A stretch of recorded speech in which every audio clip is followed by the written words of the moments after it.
I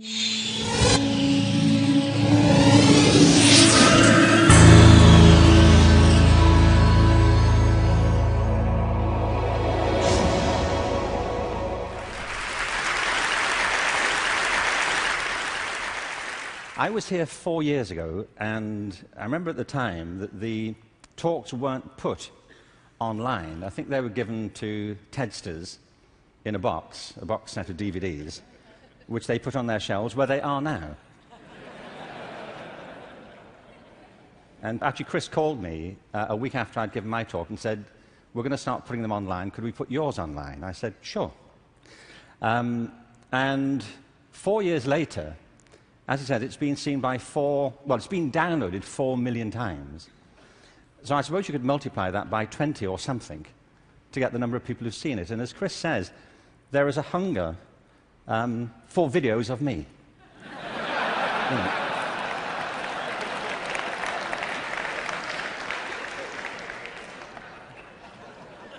Don't you feel?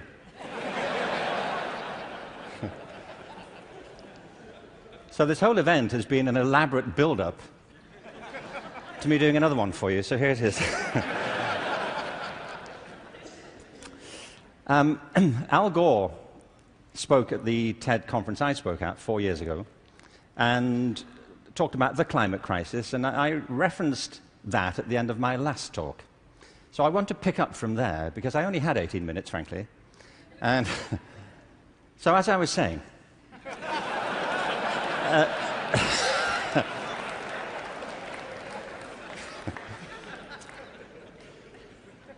you see, he's right. I mean, there is a major climate crisis, obviously, and I think if people don't believe it, they should get out more.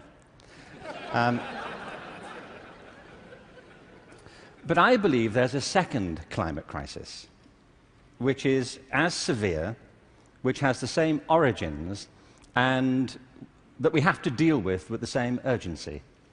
And I mean by this, and you may say, by the way, look, I'm good. You know, I have one climate crisis. I don't really need a second one. But this is a crisis of not natural resources, though I believe that's true, but a crisis of human resources. I believe fundamentally, as many speakers have said during the past few days, that we make very poor use of our talents. Very many people go through their whole lives having no real sense of what their talents may be, or if they have any to speak of. I meet all kinds of people who don't think they're really good at anything. Actually, I kind of divide the world into two groups now. Jeremy Bentham, the great utilitarian philosopher, once spiked this argument. You know, he said there are two types of people in this world: those who divide the world into two types, and those who do not. Well, well, I do. And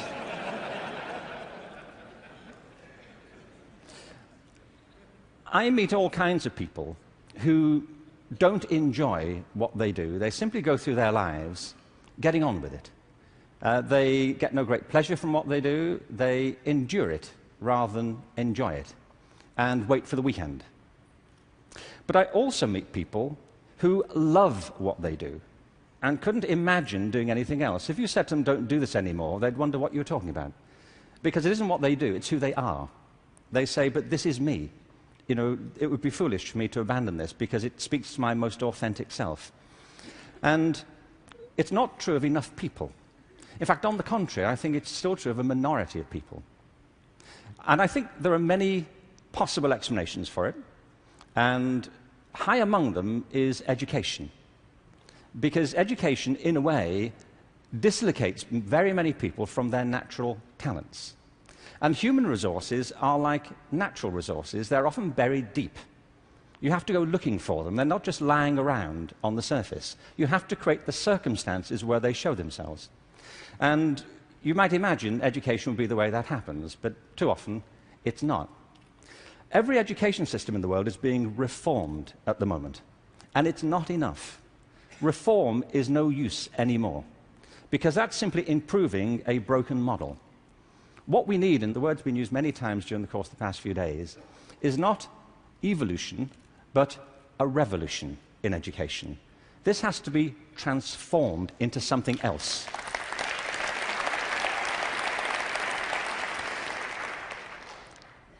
One of the real challenges is to innovate fundamentally in education. Innovation is hard because it means doing something that people don't find very easy for the most part. It means challenging what we take for granted, things that we think are obvious. The great problem for reform or transformation is the tyranny of common sense.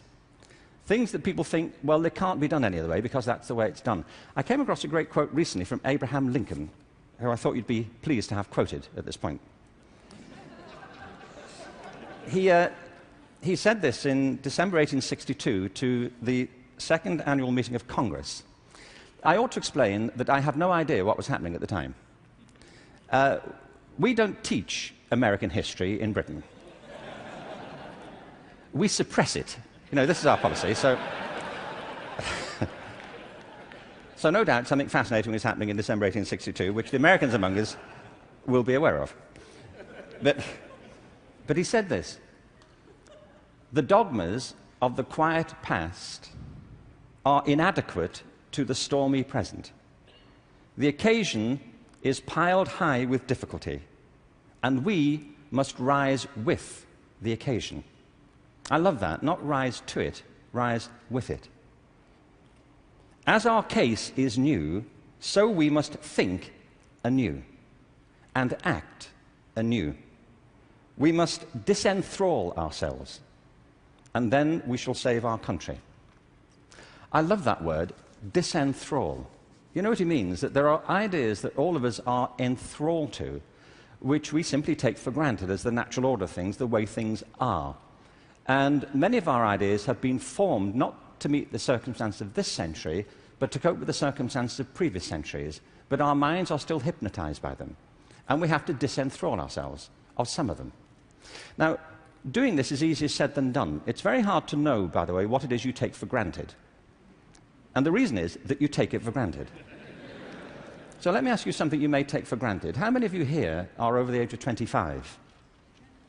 That's not what I think you take for granted. I'm sure you're familiar with that already. But are there any people here under the age of 25? Great. Now, those over 25, could you put your hands up if you're wearing a wristwatch? Now, that's a great deal of us, isn't it? Ask a room full of teenagers the same thing. Teenagers do not wear wristwatches. I don't mean they can't or they're not allowed to. They just often choose not to. And the reason is, you see, that we were brought up in a pre-digital culture, those of us over 25, and so for us, if you want to know the time, you have to wear something to tell it. Kids now live in a world which is digitized, and the time for them is everywhere. They see no reason to do this. And by the way, you don't need to do it either. It's just that you've always done it, and you carry on doing it. My daughter never wears a watch. My daughter Kate, who's 20, she doesn't see the point. You know, as she says, you know, like, it's a single-function device. You know, like...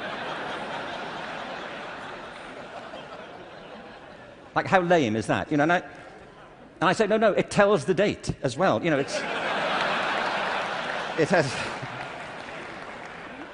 has multiple functions. But you see, there are things we're enthralled to in education. Let me give you a couple of examples. One of them is the idea of linearity. That it starts here, and you go through a track, and if you do everything right, you will end up set for the rest of your life. Everybody who's spoken at TED has told us implicitly or sometimes explicitly a different story. That life is not linear, it's organic. We create our lives symbiotically as we explore our talents in relation to the circumstances they help to create for us. But you know, we have become obsessed with this linear narrative. And probably the pinnacle for education is getting you to college. I think we are obsessed with getting people to college. Certain sorts of college. I don't mean you shouldn't go to college, but not everybody needs to go, and not everybody needs to go now.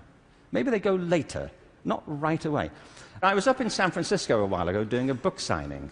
There was this guy buying a book. He was in his 30s, and I said, "What do you do?" And he said, "I'm a fireman." And I said, "How long have you been a fireman?" He said, "Always. I've always been a fireman."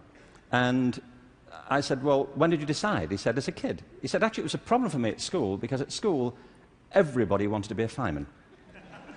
He said, "But I wanted to be a fireman." You know, and he said, "When I got to the senior year of school, my teachers didn't take it seriously. This one teacher didn't take it seriously. He said, I was throwing my life away if that's all I chose to do with it. That I should go to college, I should become a professional person, I had great potential, and I was wasting my talent to do that. And he said it was humiliating because he said it in front of the whole class, and I really felt dreadful. But it's what I wanted. And as soon as I left school, I applied to the fire service and I was accepted. And he said, I was thinking about that guy recently, just a few minutes ago when you were speaking about this teacher. He said, because 6 months ago, I saved his life.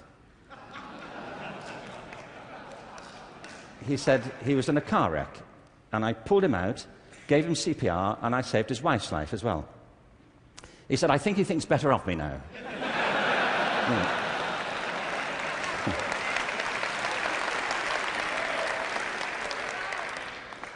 You know what I mean? Human communities depend upon a diversity of talent, not a singular conception of ability. And at the heart of our challenges, at the heart of the challenge is to reconstitute our sense of ability and of intelligence. This linearity thing is a problem. When I arrived in LA about 9 years ago, I came across a policy statement, very well intentioned, which said college begins in kindergarten. No, it doesn't.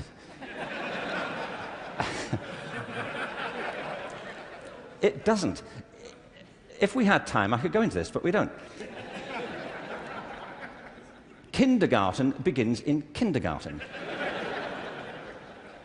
A friend of mine once said, a 3-year-old is not half a 6-year-old.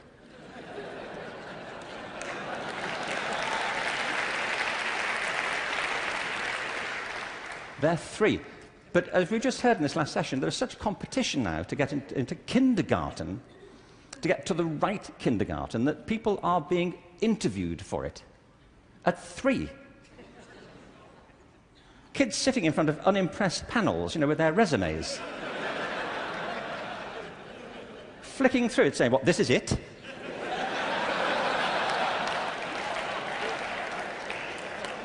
You've been around for 36 months and this is it.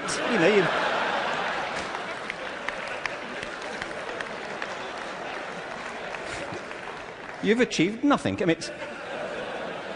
Spent the first 6 months breastfeeding, what I can say.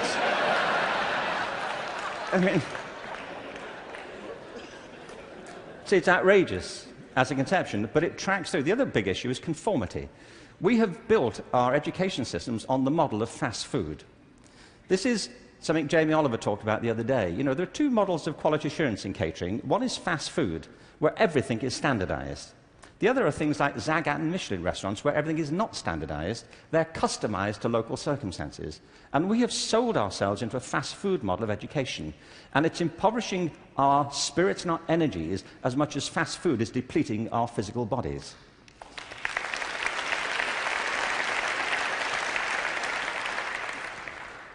I think we have to recognize a couple of things here. One is that human talent is tremendously diverse. People have very different aptitudes. I worked out recently that I was given a guitar as a kid at about the same time that Eric Clapton got his first guitar. It worked out for Eric, that's all I'm saying. In a way, it did not for me. I could not get this thing to work, no matter how often and how hard I blew into it. It just wouldn't work. But it's not only about that, it's about passion. Often people are good at things they don't really care for. It's about passion and what excites our spirit and our energy. And if you're doing the thing that you love to do, that you're good at, time takes a different course entirely. My wife's just finished writing a novel, and I think it's a great book. But she disappears for hours on end. You know this. If you're doing something you love, an hour feels like 5 minutes. If you're doing something that doesn't resonate with your spirit, 5 minutes feels like an hour.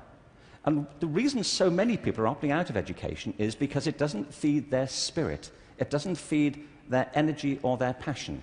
So I think we have to change metaphors. We have to go from what is essentially an industrial model of education, a manufacturing model, which is based on linearity and conformity and batching people. We have to move to a model that is based more on principles of agriculture. We have to recognize that human flourishing is not a mechanical process, it's an organic process. And you cannot predict the outcome of human development. All you can do is, like a farmer, is create the conditions under which they will begin to flourish. So when we look at reforming education and transforming it, it isn't like cloning a system. There are great ones, like KIPS. It's a great system. There are many great models. It's about customizing them to your circumstances and personalizing education to the people you're actually teaching. And doing that, I think, is the answer to the future, because it's not about scaling a new solution. It's about creating a movement in education in which people develop their own solutions, but with external support based on a personalized curriculum. Now, in this room, there are people who represent extraordinary resources in business, in multimedia, in the internet. These technologies, combined with extraordinary talents of teachers, provide an opportunity to revolutionize education. And I urge you to get involved in it, because it's vital not just to ourselves, but to the future of our children. But we have to change from the industrial model to an agricultural model where each school can be flourishing tomorrow. That's where children experience life, or at home if that's where they choose to be educated with their families or their friends. There's been a lot of talk about dreams over the course of this few days. And I wanted just to, very quickly, I was very struck by Natalie Merchant's songs last night, recovering old poems. I wanted to read you a quick, very short poem from W.B. Yeats, who some of you may know. He wrote this to his love, Maud Gonne, and he was bewailing the fact that he couldn't really give her what he thought she wanted from him. And he says, "I've got something else, but it may not be for you." He says this: "Had I the heavens embroidered cloths, enwrought with gold and silver light, of blue and the dim and the dark cloths, of night and light and the half-light, I would spread the cloths under your feet. But I, being poor, have only my dreams. I have spread my dreams under your feet. Tread softly, because you tread on my dreams. And every day, everywhere, our children spread their dreams beneath our feet. And we should tread softly." Thank you.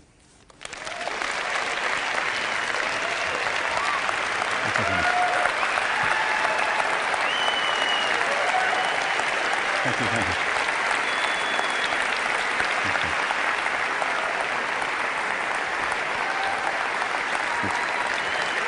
Thank you very much.